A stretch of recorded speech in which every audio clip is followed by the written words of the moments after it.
Welcome to Coffee Conversations with Les and Paul, 30 Minutes for God. A podcast sponsored by Piedmont Road Church of Christ and Ministry League. We're here to discuss Bible topics just as if we're asking Jesus himself. I am Paul Sperlin. And I am Les Sandifer. We hope you will enjoy our relaxed Bible-based discussions. Thanks for joining us as we think about and talk about all those things we ask Jesus over a cup of coffee.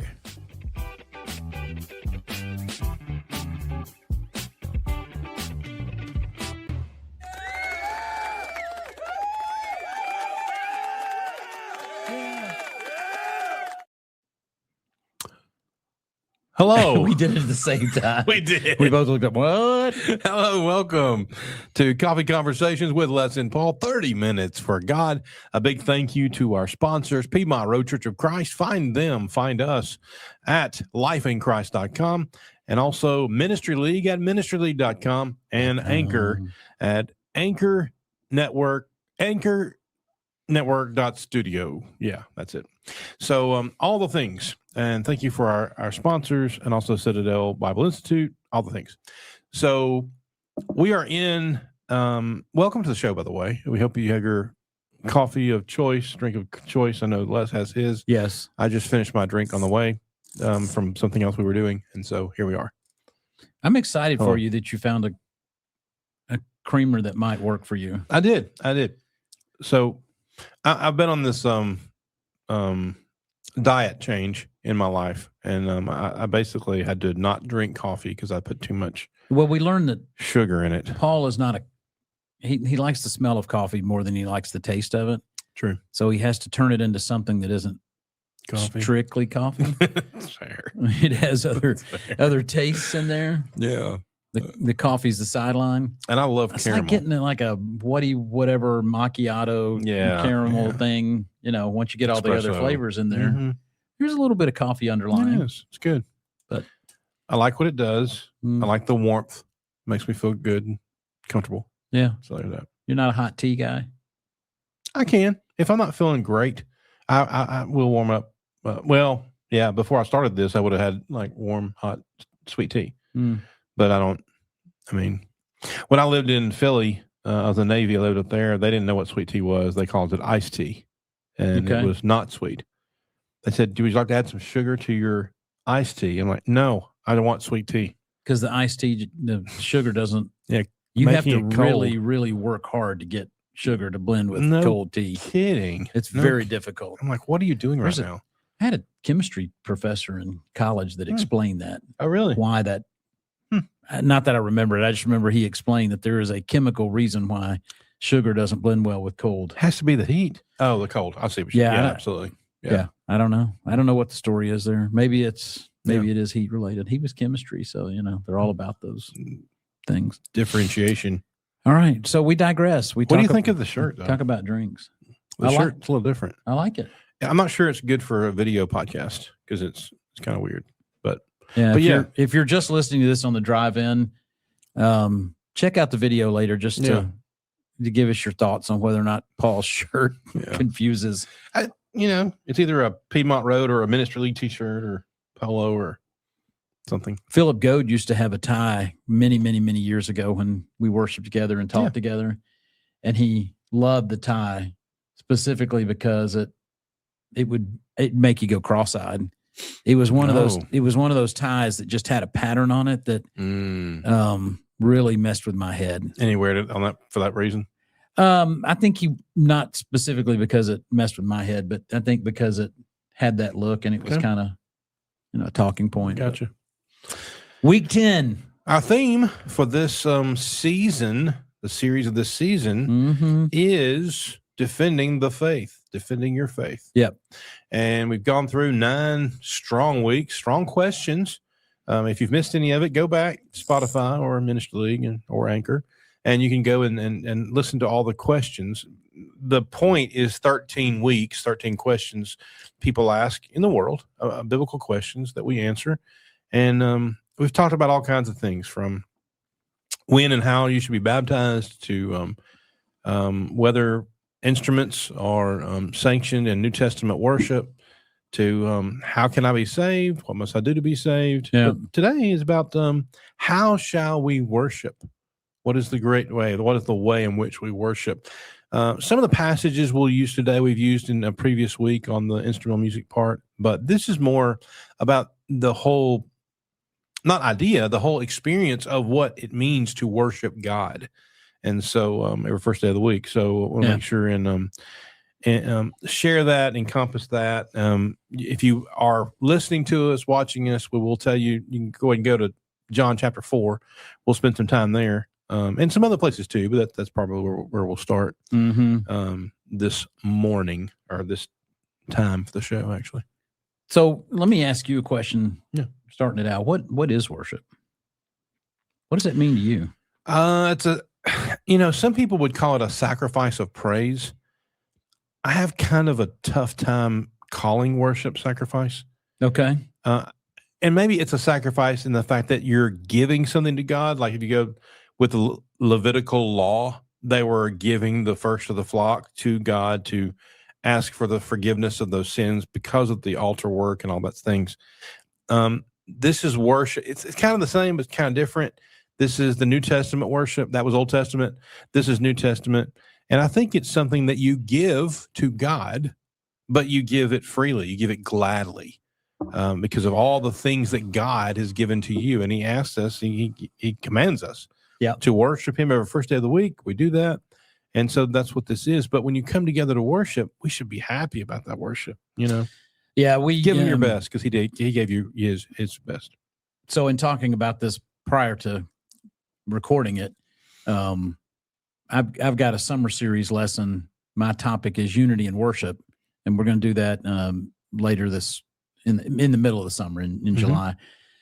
One of the things I had mentioned to you is that I'm going to lead that conversation with kind of some understanding of what worship is, and we go through this a little bit with some folks who struggle, and maybe not necessarily folks we go to church with, but some folks struggle with the idea that everything you do in life is worship. Oh yeah. So you're struggling with that concept, and really that's the Bible basis for that doesn't really exist. I mean, worship from a Bible context is really more about this corporate idea that we come together for a specific purpose and we're doing some specific things. Right. When we confuse the idea that everything in life is worship, it gets a little muddy. I mean, the reality is everything we should do in life should be for the glorification of God.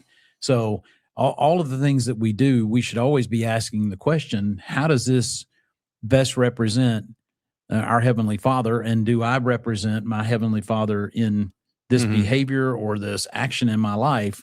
Right. But just because that's the way I'm approaching life doesn't mean that everything I'm doing represents a worship to God. Yeah. In our lives. And so that's kind of the distinction we'll make later. That's the reason I asked you the question. But our topic today is really not trying to parse that out, but it's more understanding that we're talking about those times we come together as a body for the express purpose of bringing worship to God as a group, as a church. Yeah. And that's really kind of where we're landing on this topic. So, I mean, in the end, the question we're asking today is, how should we worship together? Well, there's some things that go with it, right?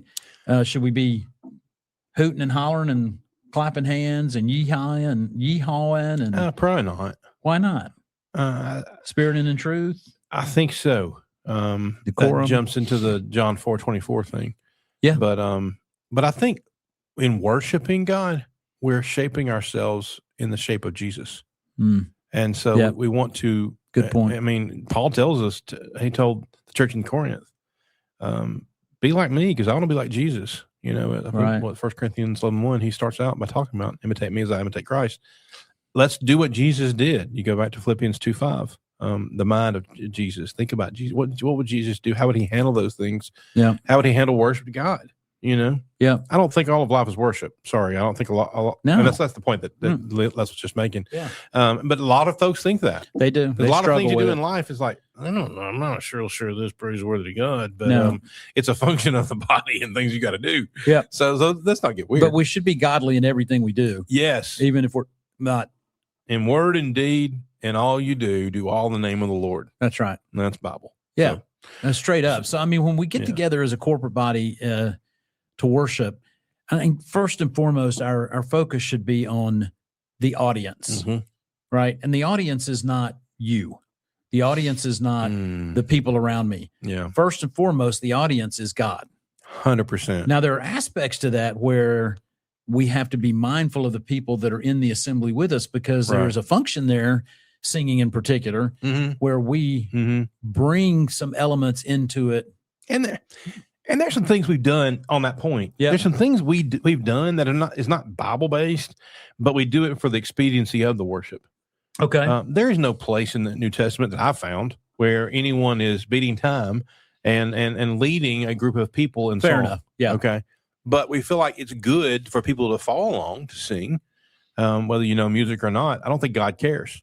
He wants you to give him the very best that you have. That's right. And that's why those of us that do or try, because we want to give them the very best that we can. It's funny when you said that it's all about the audience. I was like, oh, what are you saying?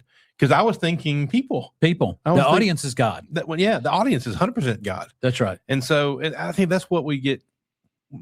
People get in general confused. That's exactly right. That we have to put together a show for people. That's right.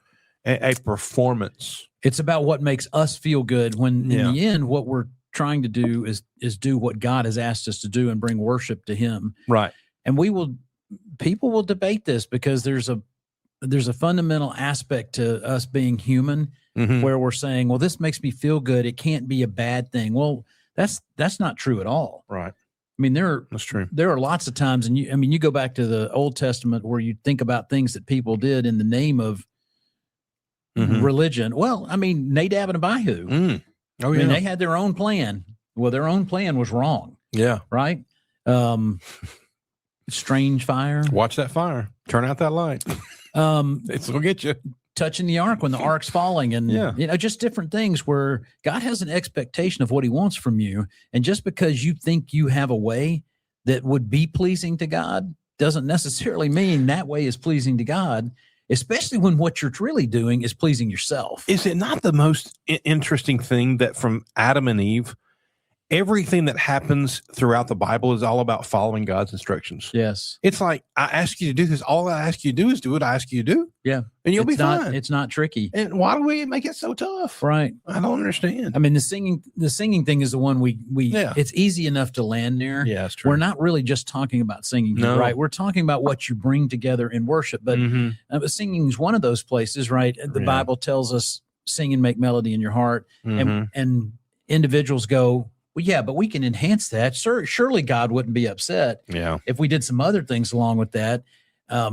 We see elements where people want to bring in personal things, right? Yeah. Where they want to talk, and they want to emote, and they want to clap, and they want to do things that in and of themselves you can't find a Bible verse that says don't do these things.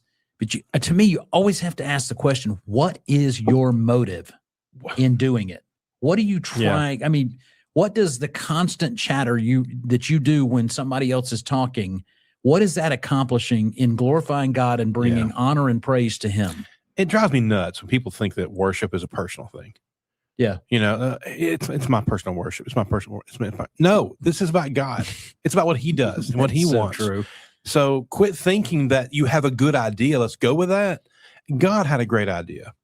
And what he tells us here in John chapter 4, starting in verse 23, God's the one seeking things for worship, not you. Yeah. Not even John, not Jesus. It was what God was looking for. He says God is looking for true worshipers to worship him in both spirit and in truth, verse 24. And that spirit is attitude, that truth is doctrine, is the right way to do things. And God gave us the right way to do things. Mankind believes, oh, this is neat. I like this. This will attract that group. So let's do this. God is attractive because of heaven, and mankind needs to forget that they have a rider that goes along with it. Do you think we do things in our worship, and I am asking this specifically of Piedmont Road, Mm-hmm. and then in the greater context of Churches of Christ that are intentionally trying to be mindful of God's will? I'm not talking about where we end up in a situation where people are specifically trying to be a little more liberal, if that's the right word for it, but a little more pleasing to the masses.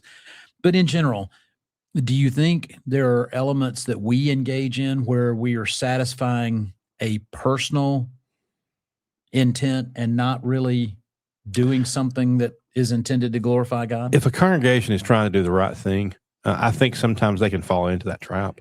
It's true. But I think the heart of the matter, it comes back to the heart. Yeah. Why are you doing the things you do? Yeah. And I think sometimes we can fall into that trap. It's true. I mean, and really, I asked the question because mostly what we should be doing regularly is this checks and balance with ourselves. Right. We should really be asking ourselves that question on a regular basis. Mm-hmm. I mean, we do things the way we do things, the order in which we do things in worship. There's no Bible guidelines for that, as long as we're accomplishing the things that were asked of us. We're praying with one another in a group setting, right? We're participating in the Lord's Supper weekly, like we're told to do. But there's no definitive way we should go about it. So I'm not suggesting that we actually are doing something where we should put ourselves in time out and ask about it. But I think sometimes we can easily do that. I mean, it turns into more of is this the performance mentality without even trying to? Yeah. And I don't have a specific, no one's come to my mind when I say this, but you go to a place, let's say you're visiting a congregation and someone prays a prayer for like 15 minutes. And you say, "What? I thought that there's a sermon later," and you think about that, and you're like, "Well, he prays way too long, and he's too repetitive. So let's lessen his opportunities to do that because he obviously doesn't care about the clock or the time that we're together." But we should be thinking more about. I'm not saying 15-minute prayer is the way to go. Right. What I'm saying is, quit being nitpicky on the little things, and just enjoy the time we're together. Let's now, when you premeditate and tell folks when worship starts and worship ends, you probably need to stick to that. Or be close to it. Be respectful of folks. I get that. But let's not nitpicky people's heart when they try to do things like the Lord's Supper talk and things like that. Let's be fair. Some people look forward to that because they get to dig in scripture and share the mindset of the cross, and that's great. Yeah. And people have to, it's funny, and I don't see this much here, but I've been places where before a person, you see their name on the list, you're like, well, I can tell almost exactly how this is going to go because it reflects maybe their job. Okay. Like a police officer will do the Lord's table or whatever, and he'll bring something having to do with law enforcement or a tax collector, a tax man will get up and talk about money or whatever with well, he should be doing the contribution prayer, but, so sometimes we typecast people and what they do in worship based on their job, their performance, and how they respond. And we should not do that. We should just let them bring what they came to bring because it's not about performance. It's about edification. Yeah. It's interesting because every individual, every man that stands before a congregation, to me, should be mindful of the role that they're in and what they're there to accomplish. Right. A prayer, for instance, aside from the length, that purpose is to bring our hearts and minds together collectively as we bring a prayer to God. Right. So we're accomplishing something as an individual on behalf of the group. So that opportunity doesn't exist for you to become the star of the show. Right. Your job is to represent the whole group that's there. And I think that's incumbent on the individual that's leading. Yeah. To be aware of that. If you've got a song leader that wants to be a little bit showy, The question has the man needs to be asking himself, am I doing this because it brings glory and honor to God in the process, or because I want something out of this personally? Or I want to be seen. I've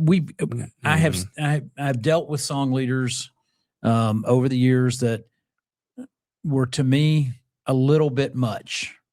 Okay. You watch them in front of the congregation, and you're thinking it's all about them. Yeah. I've watched them change their facial expressions and hands and gestures and do things that I frankly just have to turn away because that's not really their role. Now, that maybe that's me being a little judgy, but in truth, sometimes that's the way they represent. So we have to be mindful of that when we're standing up there as to what our purpose in doing it is. And always has to come back to our purpose in doing this is to bring glory and honor to God. We are there to worship him. Right. And not to bring attention to me. Yeah. As a leader. I think to sort of wind this down, we got a few quick hitters we'd like to make sure and get in here. And the first one is this. One thing we haven't talked about yet, the Hebrew writer in Hebrews 10, 21, 20, it started with 21 through 25. He talks about attending the assembly. Okay. Yeah. So that's one thing we haven't even mentioned is we're talking about how do I worship in the assembly? Well, the biggest thing is to be there. Yeah. Because that we're required. God wants us to be there. How do we worship God with his family if I'm not with the family? And we can justify all we want about worshiping online. Oh, I know. But yeah, if you're sick, you're sick. But if you're able, and when you got physical infirmities, but that absolutely cannot be a matter of convenience. Right. I need to go to a ball game, so I'm just going to quick go online and catch a few minutes, and then I'm going to check my box. Exactly. No, we got to be there. I can't be around people, but you're at the Falcons game. Good job. There's people there. Another thing about singing, we're going to do this real quick. Singing, Colossians 3:16. It's not just about how it sounds. It teaches, it admonishes, it encourages. It's mostly not about how it sounds. Exactly. It's mostly about doing what God asked us to do, teaching and admonishing one another. And prayer, we have prayer we pray boldly. Acts 4. Folks, when you're involved in a prayer, sitting in a congregation and somebody's leading your heart and your mind in prayer, try to be intentional and don't let the world distract you. Right. Get in there with the person, listen to what they're saying, try to communicate that through your person. Be holy, be peaceable. Yeah, that's right. Definitely. Yeah. Lord's Supper is a big one, obviously. Big. The big thing that people may say, well, why do you come together for worship? I really think Lord's Supper is the hub of our worship, to be honest. I think the Bible teaches us that's the reason we come together on the first day of the week. Yeah. Jesus didn't go that cross. What would we for be? that purpose. Yeah. Is to honor him through the taking of the Lord's Supper, through that communion that we have together. Right. Yeah, I agree with you 100%. And the giving is in the plate, yes, but it's also in your life. It's in your heart. Yeah. When the elders ask us to do things or be places, let's do what God's command tells us and follow the shepherds what they ask. Yeah, and so be the people. And when you give on Sunday morning, that giving should already have been planned. Oh yeah, and thought out. Paul told that the church at Corinth when he gave this instruction, plan this ahead of time and pull your stuff together so that when I get there, it's already ready. That's right. The instruction is pretty straightforward, right? Yeah. Plan it in your heart. Make preparation for it so that when you do the act of giving, you've already purposed what you were going to do. Do the work ahead of time. Oh, so when yeah. you This get there, isn't, I got here. It's about giving to God. Let me whip out my wallet and see what's left over. Last minute. Nobody likes a guy going through his pockets when the plate's being passed. Yeah. Oh, wait a minute. Oh, we'll wait. I forgot about that. We'll wait. Grab $1. Well, let me tell you something. God didn't forget about that. No. He didn't forget about sending his son to die for you and me. So, that's kind of where we are on this. Yeah. Final thoughts? Yeah, just bring an intentional spirit to the process when you come to worship, and understand that it's a time where we're intentionally glorifying God, we're edifying one another, and it's a focus time. We just need to be very intentional in what we're doing. We hope these things have helped you, and and that you look at worship different. You look at not just checking the box of being there, but bringing your heart. Yes. Being part of all of it. Being a part of all of it. Thanks for joining us. We'll look forward to being with you over that next cup of coffee.